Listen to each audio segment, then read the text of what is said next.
하나님께 아름다운 연주곡을 들려준 우리 허정윤 그리고 정수현 성도에게 큰 격려의 박수 부탁드립니다. 사도의 인사를 드립니다. 하나님 우리 아버지와 우리 주 예수 그리스도로부터 오는 은혜와 평강이 오늘 이렇게 주일 공동 예배 참석하신 우리 모든 교우 여러분에게 함께 있기를 바랍니다. 성도 여러분, 고대 그리스의 아테네인들은요, 디오니소스 축제 기간에는 주로 이제 원형극장에 모여서 자주 연극을 관람했다고 합니다. 당시 정치가였던 페리클레스가 이 연극을 적극 후원하기도 했습니다. 당연히 많은 그리스의 극작가들은 아테네 시민들에게 좀 인기를 얻기 위해서 부단히 노력했다고 합니다. 그럼에도요, 당시 아테네인들에게 최고의 인기 작가는 아이스킬로스라는 비극 작가였습니다. 이 아이스킬로스의 작품 중에는 페르시아인들이라는 연극이 있는데요, 이 연극의 배경은 그리스와 페르시아 전쟁 중 그리스가 승리했던 살라미스 해전입니다. 이 연극이 극장에서 초연되었을 때 원형극장에 약 2만 명이나 되는 아테네 시민들이 이 연극을 보기 위해 모여들었다고 합니다. 그리고 이들 대부분은 과거 적국인 페르시아와의 마라톤 전투, 그리고 살라미스 해전에서 극적으로 살아남은 이 그리스의 참전 용사들이었다고 합니다. 당시 아테네 시민들은 이 아테네 같은 작은 도시가 거대한 대제국인 페르시아를 물리쳤다라는 승리감, 그리고 자신감에 충만해 있었다고 합니다.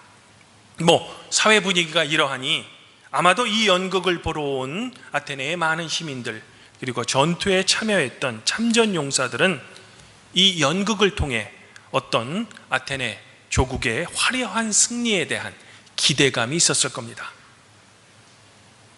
그런데요, 이들의 기대와는 달리 이 연극에는 화려한 전투 장면이 없습니다.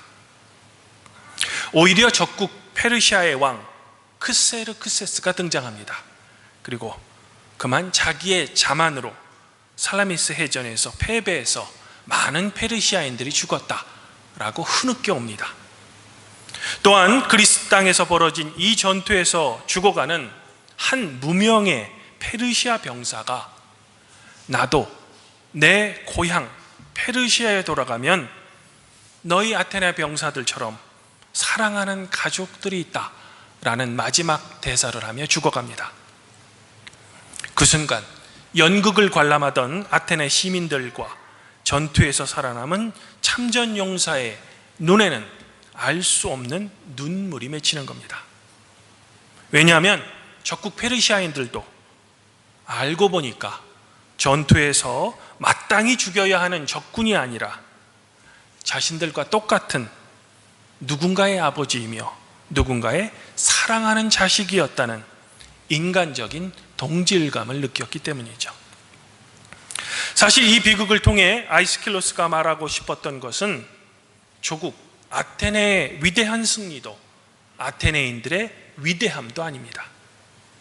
연극에서 적국 페르시아인은 전투에서 마땅히 죽여야 할 악인이 아니라 아테네 사람처럼 전쟁의 비극을 똑같이 경험하고 고향에 돌아가면 자신들과 마찬가지로 사랑하는 가족이 있는 그저 보편적인 인간일 뿐이라는 겁니다.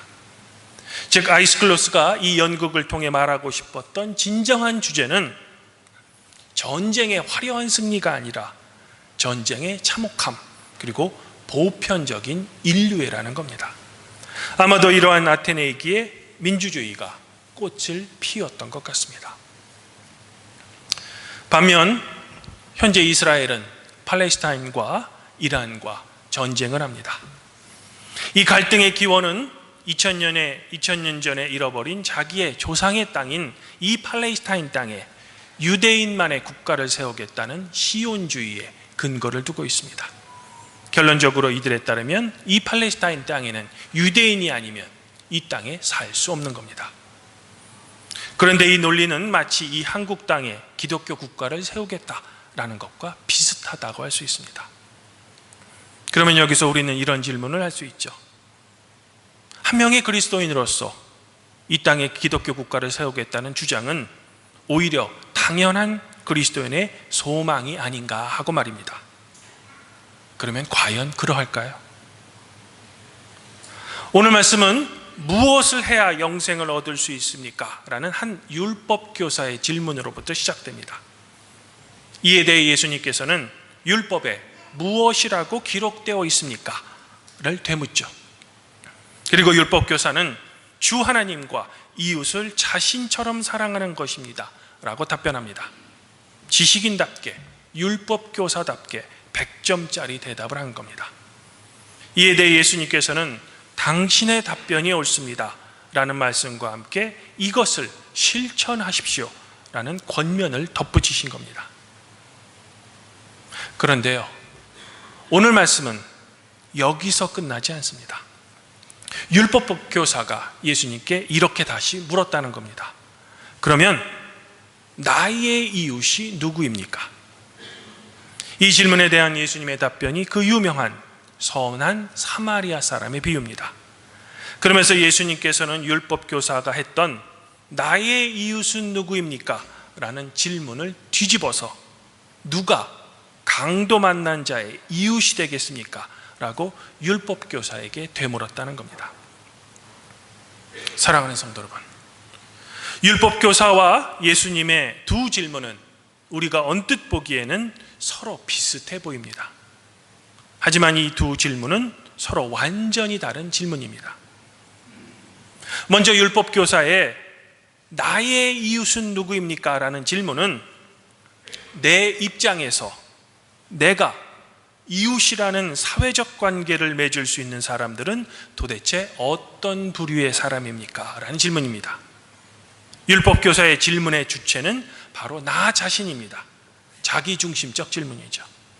즉 율법 교사가 이미 설정하고 이미 생각하고 있는 이웃은 나와 같은 종교를 가진 사람, 나와 같은 정치적 성향이 있는 사람, 경제적으로 함께 어울릴 수 있는 사람입니다. 만일 나와 같은 종교인이 아니라면 이미 그 사람은 율법 교사의 이웃이 될 수 없는 겁니다. 그러하니 율법 교사의 질문에는 이미 배제와 차별이 포함되어 있는 거죠. 반면 예수님의 당신은 누구의 이웃이 되어 주겠습니까? 라는 질문의 주체는 나가 아닌 다른 사람입니다. 자기중심적인 입장을 과감히 포기하고 다른 사람의 입장에서 이웃의 개념을 다시 정의하는 겁니다. 예수님의 이 질문에는 율법교사의 질문과는 달리 포용과 관용이 이미 질문 안에 내재되어 있는 겁니다. 예를 들면 나와는 다른 종교를 믿는 이웃일지라도, 그리고 심지어는 그가 나의 원수라 할지라도 나는 그 사람의 이웃이 되어줄 수 있는 겁니다. 어떤 한 사람이 간디에게 이렇게 물었다고 합니다. 간디 선생님, 당신은 종교의 진수가 무엇이라고 생각하십니까? 이 질문에 간디는 이렇게 대답했다고 합니다. 친구하고 지내는 것은 아주 쉽습니다. 그러나 당신이 원수라고 여겨지는 사람과 친구가 되는 것은 매우 어렵습니다. 그런데 이처럼 어려운 것을 실천하는 것이 바로 진정한 종교의 진수가 되는 겁니다. 종교에서 다른 것들은 그저 장사에 불과합니다. 간디는 종교를 한마디로 친구 되기라고 정의합니다. 그러면 우리 그리스도인의 가르침은 과연 어떠합니까? 오늘 구약 말씀인 레위기를 읽으면 너희가 너희 땅에서 곡식을 거둘 때에 너는 너의 밭에 모퉁이까지 다 거두지 말고 떨어진 이삭도 줍지 말고 내 포도원의 열매를 다 따지 말고 내 포도원에 떨어진 열매도 줍지 말고 가난하고 가난한 사람과 거류민을 위하여 그냥 내버려 두라. 나는 너희 하나님 여호와니라 라고 기록되어 있는 겁니다. 추수할 때 다 거두지 말고 이웃과 나그네를 위해 조금은 남겨두라는 겁니다. 그런데 여기서 이웃과 나그네는 유대인만을 포함하지 않습니다. 당시 사회적 약자 모두를 말하고 있는 겁니다. 저는 앞서 간디의 종교관에 대해 말씀드렸습니다. 사실 오늘 말씀 속에 등장하는 제사장과 레위인 그리고 사마리아 사람들에게는 각각 자신들의 종교가 있었습니다. 제사장과 레위인의 종교는 당연히 그 당시 정통 유대교였습니다. 그리고 사마리아 사람에게는 사마리아 유대교가 그의 종교였죠. 물론 정통 유대교에서는 이 사마리아 사람의 종교를 전혀 인정하지 않았습니다. 그런데 역설적인 것은 제사장과 레위인이 거의 죽어가는 이 강도 만난 사람을 피한 이유는 바로 종교적인 이유 때문이라는 겁니다. 곧 죽을지도 모르는 사람을 괜히 만졌다가 율법에 따라 부정한 사람이 될 수 있기 때문입니다. 즉 그들은 자신들이 믿었던 정통 유대교를 지키기 위해 강도 만난 사람을 피한 거죠. 종교적인 목적으로 그 사람을 피했던 겁니다. 하지만 사마리아 사람은 그 사람을 적극적으로 도와줍니다. 제사장과 레위인이 보았을 때 이단 종교를 믿는 그 사마리아 사람이 자비를 베푼 겁니다. 예수님께서는 이 비유를 통해 과연 어떤 종교가 참된 종교인가를 율법교사에게 물었던 겁니다. 당신이 그렇게 굳게 믿던 정통 유대교인가, 아니면 당신들에 의해 정죄된 사마리아 사람이 믿는 종교가 참된 종교인가를 말입니다. 물론 이를 인정하기 싫었던 율법교사는 누가 강도 만난 사람의 이웃입니까? 라는 예수님의 질문에 사마리아 사람입니다 라고 즉답하지 않고 그저 자비를 베푼 사람입니다 라고 대답했다는 겁니다. 결코 인정하기 싫었던 거죠.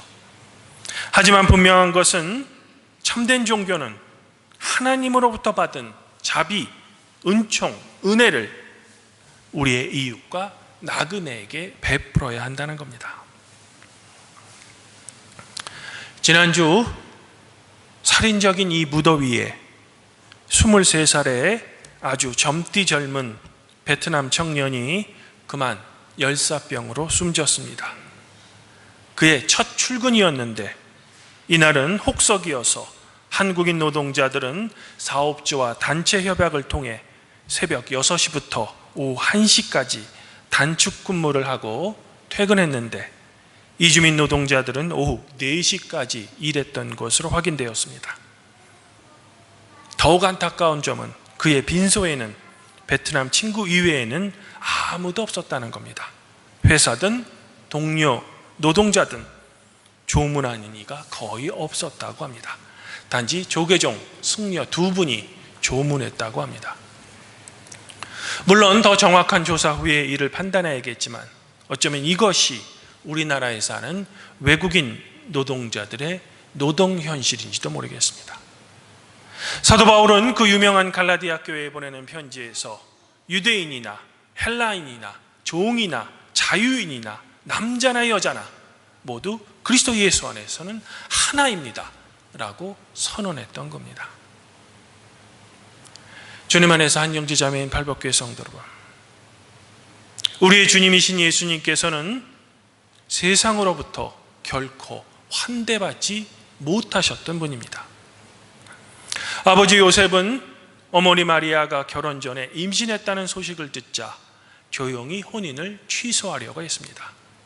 아마도 예수님께서는 태어나기도 전에 가족들에게 부정당할 뻔하셨습니다. 그리고 태어난 후에는 예수님을 죽이려는 헤롯 왕의 폭력을 피해 이집트로 피신해야만 했습니다. 태어나자마자 난민이 되신 거죠. 이후 성인이 되어서 하나님 나라를 선포할 때도 예수님께서는 당대 지식인과 주류 사회로부터 결코 환대를 받지 못했습니다. 이에 대해 요한은 그가 자기 땅에 오매 자기 백성이 영접하지 아니하였다라고 고백하고 있는 겁니다. 예수님께서는 당시 종교, 문화, 정치의 중심지인 예루살렘이 아닌 갈릴리 나사렛에서 자셨습니다. 그래서일까? 예수님께서는 예루살렘으로부터 멀리 떨어진 작은 주변 마을인 가버나움과 벳세다 등을 여행하시며 항상 가난하고 차별받는 사람들을 가르치셨습니다. 그리고 이런 예수님을 바리새파 사람들과 사두개파 사람들은 늘 죽이려고 했습니다. 왜냐하면 이들이 지키려고 했던 정통 유대교에서 예수님은 결코 이들의 이웃이 될 수 없었기 때문입니다. 그저 이들의 눈에는 사마리아 사람이나 예수님이나 자신들의 사회적 진분을 유지하는 유대 종교 체제를 강하게 위협하는 위험한 존재일 뿐이었다는 겁니다. 제가 서두에서 예를 든 아이스킬로스는 적국 페르시아 사람도 고향에 가면 누군가의 아버지이며 누군가의 사랑하는 아들인 결국 나와 똑같은 사람이며 이런 적국 페르시아 사람도 품을 수 있어야만 진정한 아테네 시민이라는 것을 자신의 비극을 통해 전하려고 했던 겁니다. 만일 예수님께서 유대 땅에 기독교 국가를 세우고자 하셨으면 예수님을 왕으로 삼으려고 했던 당시 유다 백성들의 요청을 들어주셨을 겁니다. 하지만 예수님은 결코 그런 정치적 메시아가 아니셨습니다. 하나님 나라는 하나의 종교 교리 체제와 하나의 믿음으로 세워지는 그런 나라가 아닙니다. 성령께서 한 사람 한 사람마다 감동시켜서 하나님을 구주로 자발적으로 고백할 때 이루어지는 나라이며, 그러하기에 하나님 나라는 온 인류의 다양성을 수용하며 배제와 차별보다는 포용과 간용의 나라가 되는 겁니다. 아마도 예수님께서 몸소 보여주신 구원의 길은 어떤 교리체제를 굳게 믿고 그것을 고백하고 그것을 위해 하는 의례를 행하는 것이 아니라 이 사회의 다수라는 명목하에 차별받고 배제당하는 사회적 약자와 소수자를 교회가 돌보는 일이 될 겁니다. 오늘 시인은 이런 약자들 돕는 사람에게 하나님께서 어떤 자비와 어떤 은혜를 베푸시는지를 이렇게 찬양하고 있습니다. 가난한 자를 보살피는 사람들에게 복이 있으며 재앙의 날에 여호와께서 그들을 건지실 것입니다. 바라기는 아무쪼록 우리 팔복교회 성도 여러분들은 나와는 다른 종교를 믿고 나와는 다른 생각을 하는 사람들에게도 그의 진정한 이웃이 되어질 수 있는 예수님의 진정한 제자가 되기를 저는 간절히 소망해 봅니다. 또한 기독교 국가가 아닌 진정한 하나님 나라를 간절히 소망하는 성도가 되기를 더불어 소망해 봅니다.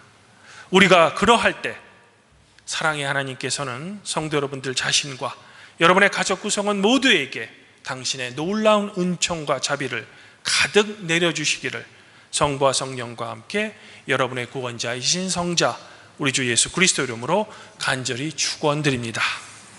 그리하면 모든 지각에 뛰어나신 하나님의 평강이 그리스도 예수 안에서 성도 여러분들의 마음과 생각을 지켜주실 것입니다.